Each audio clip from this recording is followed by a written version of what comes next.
কুলদীপই Trump card বলছেন ইংরেজ তারকা। বুমরাকে নিয়েও গিলকে দিলেন পরামর্শ।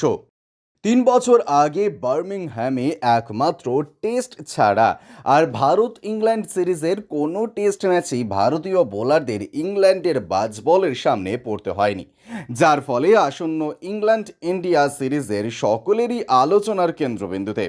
বিরাট রোহিতদের ছাড়া তুলনায় অনভিজ্ঞ এবং তরুণ ভারতীয় দল ইংল্যান্ডে গিয়ে কতটা ফুল ফোটাতে পারে সেদিকেই নজর রয়েছে সকলের। ভারত ইংল্যান্ড সিরিজের দুই দলের মধ্যে পার্থক্য গড়ে দিতে পারে জসপ্রীত বুমরার বোলিং সঙ্গে শুভমান গিলের ক্যাপ্টেন্সি।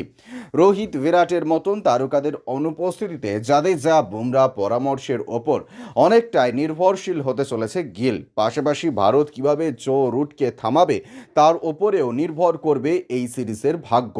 ইংল্যান্ডের প্রাক্তন ক্রিকেটার নিক নাইট বলেছেন, এই সিরিজটা যদি আরও 1 বা 2 বছর আগে হতো তাহলে বুমরার বিরুদ্ধে ইংরেজ ব্যাটাররা আগ্রাসী ক্রিকেট খেলতো, কিন্তু এখন হয়তো তারাই বুমরার স্পেলটা ধৈর্যের সঙ্গে খেলবে, যেমন তারা অন্য ক্ষেত্রে করে থাকে। আমার মনে হয় না বুমরার বিরুদ্ধে তারা একই